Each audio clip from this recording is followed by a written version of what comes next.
Hi, it's Dave Tang with New Legacy Homes, and we're here at 822 Olive Street, one of our recent new builds here in downtown Indianapolis. Fountain Square neighborhood, one of the most desirable neighborhoods in the downtown area. And we're here to talk a little bit about some of the thought that goes into the homes that we build, some of the design features that we include to make it a great living space.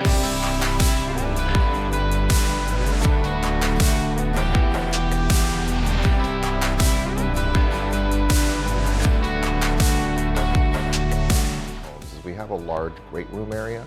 It's just how people live today, where the kitchen and the dining and the living areas are all kind of integrated together because it's just kind of a free flow.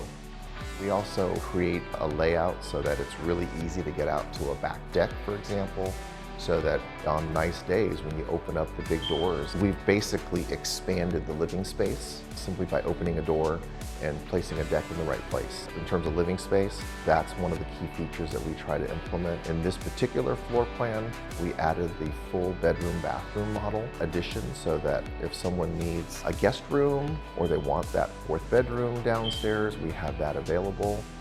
But still, if someone wants to use it as a den or an office, that's available as well. And of course, having the full bathroom downstairs makes it much more convenient if it's just being used as a guest room from time to time, because that way someone doesn't have to run upstairs to use the bathroom.